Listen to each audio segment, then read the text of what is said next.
Hey guys, it's Glenn from glenscarcollection.com, and here is our 10-month review of the BMW M2.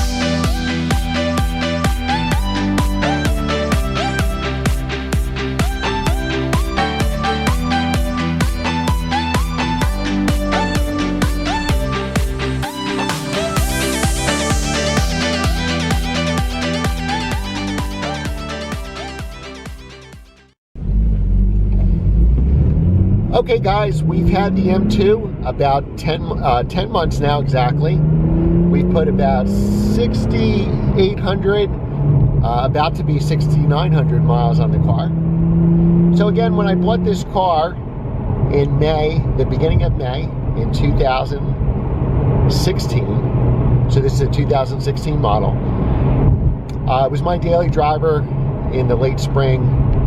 It was my daily driver all summer until I bought the GLA 45. I just did a 6-month review of that. I bought that car in September of 2016 to basically be my daily and kind of save this car for the weekend. So in nice weather, I still kind of use it as a semi-daily driver.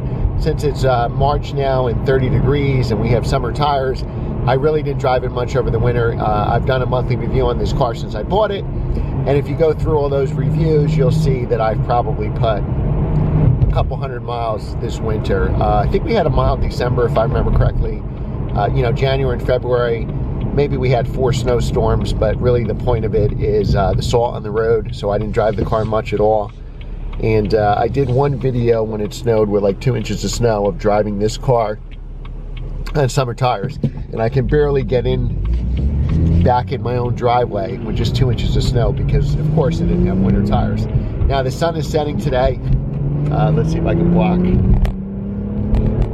The sun is about to set, so I'm trying to do this quick review while I can. So forgive me for the sun being in the way.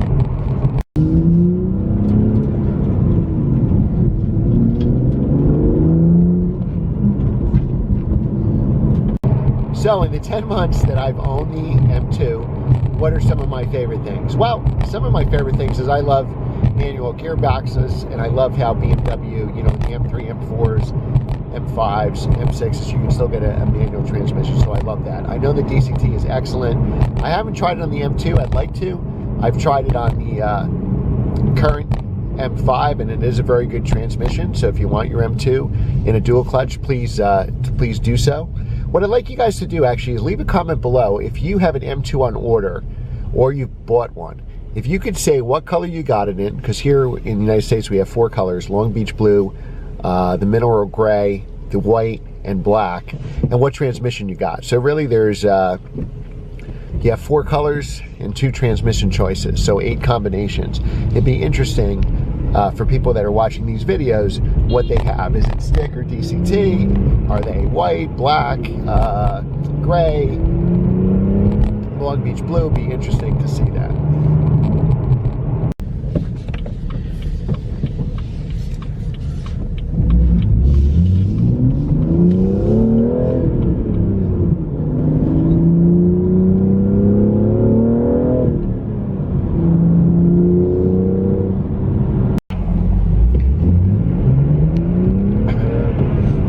So this is actually my 6th BMW.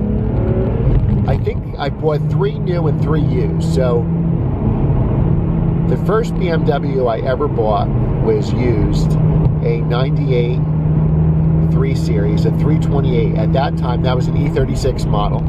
At that time, the highest model was not the M3, of course, was the highest model, but on the regular 3 Series, they had a 328 and a 325 back in 98. So I had the sedan. You'll see it on the BMW brochure. It was silver with the silver interior or gray interior, and it was a 5-speed manual. So that was a great car, and that really got me hooked on German cars. My dream car at the time, but I couldn't afford it, would be a used Estoril blue E36 M3 sedan and stick, but I couldn't afford it, so what's the next best thing?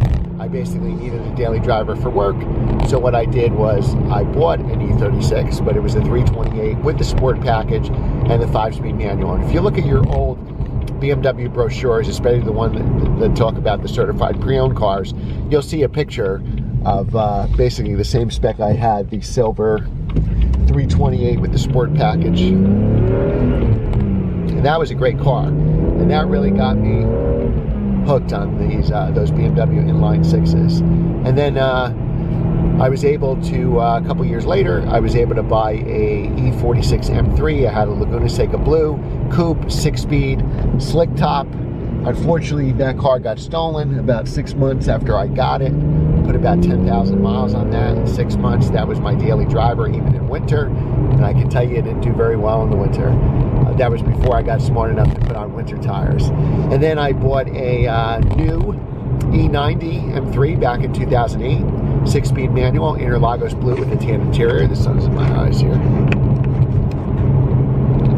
And that was a fantastic car. It was a 6-speed, it was a slick top, and I had that car for about 6 years, and then I sold it. And if you look at my old videos, it was done with a crappy camera on a snowy day, so there was literally no light. That car came up for sale on Facebook, and the guy I sold it to let me do one last video of it, which was great, so I could drive it one last time before he sold it. And he did sell it. I believe it's in North Carolina now. So those were my first 3 BMWs. And then after that, I bought a BMW 1M, which I still have. Bought that slightly used with about 10,000 miles. I think I have about 15,000 miles on it now, almost 16,000 miles. Love that car. Then I bought an S54 M Coupe because I love the S54 engine of the E46 M3. I thought, what better than to have it in a 2001 M Coupe? And I still have that car. You've seen videos of it. You've seen videos of the 1M. So this is actually my 6th BMW and my 5th BMW M cars. And what I love about all M cars is that they're rear-wheel drive, and you can get them in manual transmissions, and they can easily be a daily driver. And you can also have fun at the track. I tracked my E46 M3 a lot. Only tracked the E90 a couple times. I think the E90 I just did a couple autocrosses. I haven't tracked the 1M at all. Haven't tracked this M2 at all. Haven't tracked the M Coupe at all.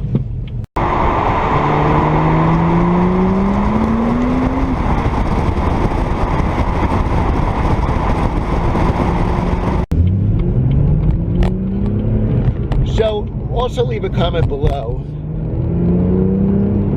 on what some of your favorite things are about the M2. You know, I love its rear drive. For me personally, I love that you can get it in stick, though DCT is a great choice too. The sun is setting here, so it's in my eyes. The best thing I love about it is that it's compact. It's a similar size to the E46 M3. I think they're within 3/4 of an inch in size. So this car is certainly the right size. You can fit adults in the back in a pinch. Certainly if you have teenagers or kids, they should fit no problem. If you want to fit smaller adults, that should be no problem too. I'm 6 feet tall. I could probably sit back there for a short period of time. And what I really like about this car is the price. I got the first M2 at my dealership, and I took delivery May 6th of 2016. So I put my name on the list in 2015. I believe I even put a deposit down in 2015 before the M2 was like 100% official and the reviews came out. I just thought, you know, if it's a smaller version of the M4, that would be the right size for me. I didn't know for sure. I think when I put the deposit, what the transmission would be. I assumed it would be a stick, and I didn't really know the price. I think they said the price was going to be somewhere in that, people don't stop for stop signs. It was going to be somewhere in that low 50s price. And I assume, like every BMW, just like the M235s, you could add $2,000 worth of options and be a $62,000 car. So I bought it, put a deposit down, thinking, all right, well, they're going to tell me the base price is like 50 grand, it's going to be 60 grand with options. And to my shock, basically the options were the transmission, so 6-speed manual that I wanted was free. The color was like a $550 option. No big deal. And then the only other thing was the executive package, which gives you about 6 things. You can check my other videos. It escapes me now. I think you got the backup camera because they weren't standard in 16. And it gives you, what else does it give you? It gives you the heated steering wheel and like a bunch of other things. It's well worth it for the $1,250, certainly. So I got that. So fully loaded was $54,000. Now, if you chose the dual clutch transmission, fully loaded, it would be $57,000. Still a steal. When I went in to pick up my M2 at $54,000, they had M235s on the showroom floor that were going for, had stickers at $62,000. Now, I'm sure you could probably get money off sticker with that car. You know, I mean, a lot of M2s were selling over sticker. I paid MSRP for mine, but you can literally get this car for $8,000 less than a loaded M235, and why wouldn't you? I mean, if you're not really into sports cars and you just want a daily driver and you're not a car enthusiast, maybe the M235 is a better choice. I mean, obviously with the the M2, you're going to get a stiffer suspension and better brakes. If you read the reviews on the M235, some of the biggest complaints are it doesn't really have brakes that are up to task. And again, it's a 235. It's not really a track car. The M cars will give you the better brakes.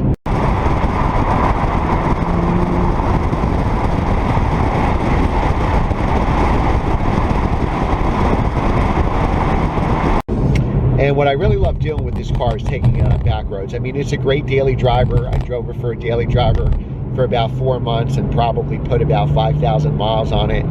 And I loved every second of it. You know, I want to keep the car free from, you know, potholes and nicks and scratches. You know, if this is the car that you take to the supermarket, you're going to get door dings. If this is the car you take to the stadium to watch a, you know, football or baseball game, you're going to get door dings and scratches. So I kind of wanted to save this car like as a semi-daily driver weekend car, drive it as much as I can, but when I drive this car, I kind of want it to be for pleasure, not necessarily for doing errands. You know, I'll take the GLA 45 AMG out for that, typically if I have to go on appointments for work. And then another thing that I can do is if I really have to go into New York City or say a stadium to see some kind of sporting event or a concert, I'll take the Jeep Cherokee, because then, you know, if that gets a scratch or two on it, you know, who cares? It's a mainstream car. But here we're on some back roads in Bergen County, New Jersey, and this car really just handles like a dream. Now, it's got electric steering. It doesn't have the hydraulic steering that the 1M has, so that's definitely a more visceral car. Though I would argue, you know, this is the better daily driver. Obviously, the iDrive is a lot better. You know, everything, navigation is a lot better. Wow, listen to that. So am I glad I bought it? I am. I'm actually thrilled I bought it. I think for the price point, you can't beat it. And, you know, people ask me, do you think the car will hold its value? It's going to depend on how many they make. And I'm going to assume they're going to make a lot because it's a great car. I mean, BMW's in business to make money. So they'll sell every M2 they can make, I'm sure. So for that reason, the car will probably depreciate. But I think what will help the car is it'll be certainly in smaller numbers than the M3 or M4 because they have strong followings.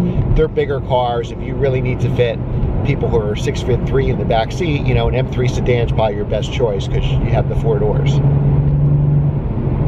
Some people like the bigger power of the M3, M4, and you know, that's fine too. That's great. This is more like your, I guess, the driver's car, more of the corner carber. The front of the car is very low, so you got to be very careful. That's one thing I'm super careful with this car. But overall, I really think it's the complete package. I mean, I think it'll, you know, when supply keeps up to demand, I'll just tell you, like in the last week or two, I've seen 3 M2s, which is rare. Typically, I only see mine. I saw another Long Beach blue one, I saw a black one and a white one just driving around town. So it means people are getting their cars now, so that's great. Congrats to all of you. But obviously, that's going to change the value of the car, and you'll probably see them start depreciating. but you know, it's still a great car. I mean, I think this is going to be, even used, will probably be in the 40s, which I think is still a great buy considering a lot of the cars that are out there. So leave a comment below again on what color you chose and transmission choice for your car. Also leave a comment on how many BMWs you've owned. I'm very curious if these are people who have owned a lot of M cars, like maybe you've owned M3s in the past or 1Ms and then go into an M2, or are you new to the BMW brand, or if you've had, you know, a bunch of BMWs but you never had an M car and you chose the M2. So I'm curious what you've had in the past as far as BMWs go.